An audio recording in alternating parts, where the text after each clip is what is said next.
पाकिस्तान का एक ऐसा सीरियल किलर जिसने एक या दो नहीं बल्कि 100 बच्चों के साथ बलात्कार करके उनका बेरहमी से कत्ल कर दिया था। सबसे हैरान करने वाली बात तो ये है कि इस खूंखार किलर ने 100 बच्चों को मारने की कसम खाई थी। अपनी कसम को पूरा कर इस किलर ने खुद सरेंडर कर दिया था। दरअसल यह घटना दिसंबर 1999 की है और सीरियल किलर का नाम था जावेद इकबाल। लाहौर के एक उर्दू अखबार के संपादक को एक चिट्ठी मिलती है जिसमें लिखा था, मेरा नाम जावेद इकबाल है और मैंने 100 बच्चों का कत्ल किया है और उनकी लाश को तेजाब डालकर गला दिया। जावेद ने अपनी चिट्ठी में यह भी बताया कि उसने जितने भी बच्चों का कत्ल किया था उसमें से अधिकतर घर से भागे हुए या अनाथ थे। उसने अपनी चिट्ठी में उस जगह का भी जिक्र किया था जहां उसने सारे बच्चों का कत्ल किया था। जावेद ने अपने जुर्म को कबूल करते हुए एक चिट्ठी लाहौर पुलिस को भी भेजी थी। हालांकि पुलिस ने जावेद की चिट्ठी को गंभीरता से नहीं लिया, लेकिन अखबार के संपादक ने इस बात को गंभीरता से लिया और चिट्ठी में बताए गए जगह पर अपना एक पत्रकार भेजा। उस जगह पर पहुंचने के बाद पत्रकार ने एक घर के अंदर खून के निशान देखे। इतना ही नहीं, वहां पर दो बड़े बैग में बच्चों के जूते और कपड़े पड़े थे। साथ ही वहां एक डायरी भी थी जिसमें बच्चों के नाम और उनके बारे में जानकारी लिखी थी। वहीं घर के बाहर हाइड्रोक्लोरिक एसिड से भरे दो कंटेनर भी थे जिसमें बच्चों की हड्डियों के ढांचे थे। ये सब देखने के बाद पत्रकार तुरंत अपने दफ्तर पहुंचा और संपादक को सारी बातें बताई। इसके बाद पुलिस को इसकी सूचना दी गई। सूचना मिलने पर पुलिस की टीम जावेद इकबाल के उस ठिकाने पर पहुंची और कत्ल के सारे सबूत बरामद किए। इसके साथ ही पुलिस को वहां एक नोटबुक मिला जिसमें चिट्ठी में लिखी बातों के साथ ये भी लिखा गया था कि कत्ल के सबूत के तौर पर मैंने कुछ लाशों को छोड़ रखा है जिन्हें मैं ठिकाने नहीं लगा पाया। मैं रावी नदी में कूदकर आत्महत्या करने जा रहा हूँ। पुलिस ने इस पर तुरंत एक्शन लेते हुए सर्च ऑपरेशन शुरू कर दिया और रावी नदी का कोना कोना छान मारा। यह पाकिस्तान के इतिहास का सबसे बड़ा सर्च ऑपरेशन था, लेकिन जावेद की लाश कहीं बरामद नहीं हुई। मामले की छानबीन करते हुए पुलिस ने जावेद के दो साथियों को गिरफ्तार किया और उनसे पूछताछ शुरू की। पूछताछ के दौरान ही इसमें से एक ने छत से कूदकर आत्महत्या कर ली। इन सब के बीच ही जावेद इकबाल उसी उर्दू अखबार के दफ्तर में जहां उसने पहले चिट्ठी भेजी थी संपादक से मिला और इंटरव्यू देने की बात कही और कहा कि वह सरेंडर करने आया है। जब उसका इंटरव्यू खत्म हुआ तो पुलिस ने उसे गिरफ्तार कर लिया। पुलिस ने जब जावेद से बच्चों का कत्ल करने की वजह के बारे में पूछा तो उसने बेहद ही हैरान करने वाली बात बताई। जावेद ने बताया कि जब मेरी उम्र 20 साल थी तब मुझे साजिश के तहत फंसाकर दुष्कर्म के इल्जाम में जेल भेज दिया गया, जबकि मैंने ऐसा कुछ किया ही नहीं था।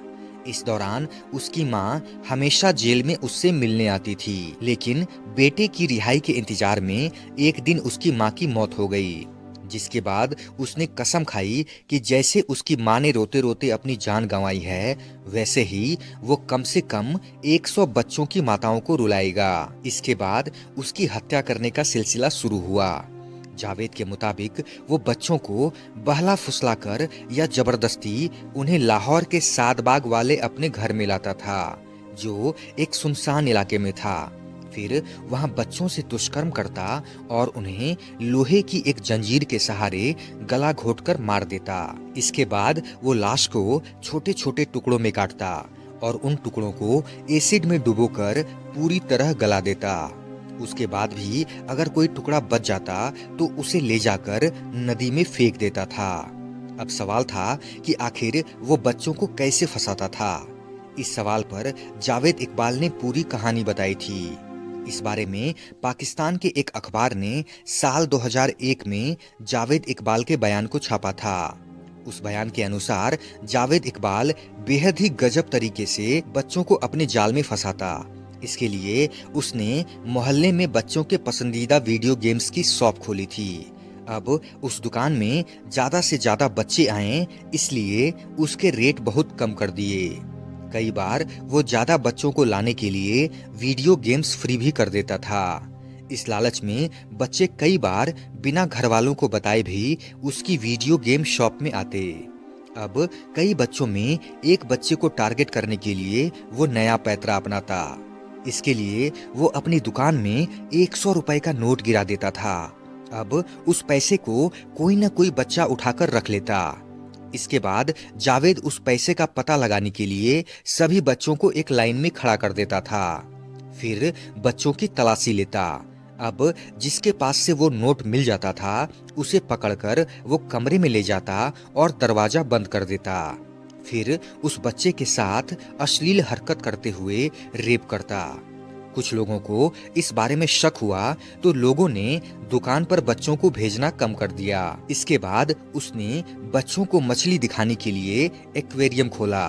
फिर उन बच्चों को निशाने पर लेने लगा जो या तो घर छोड़कर भाग जाते थे या फिर अकेले घूमते हुए वहां आ जाते थे।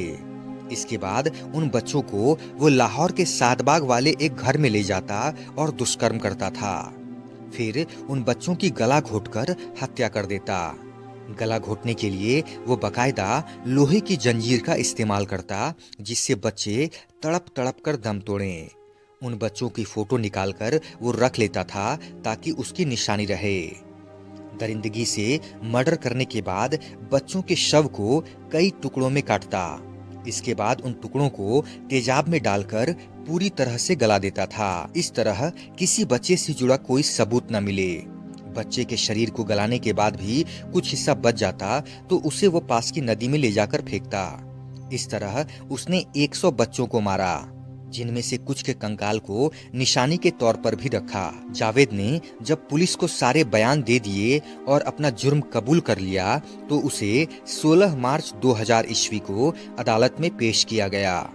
अदालत ने इस मामले पर अपना फैसला सुनाते हुए कहा कि जिस तरह जावेद इकबाल ने बेरहमी से 100 बच्चों का कत्ल किया, ठीक उसी तरह पहले उसका 100 बार गला घोटा जाए, फिर उसकी लाश को 100 टुकड़ों में काटा जाए और उन टुकड़ों को एसिड से गला दिया जाए और फिर उस एसिड को पाकिस्तान की नालियों में बहा दिया जाए।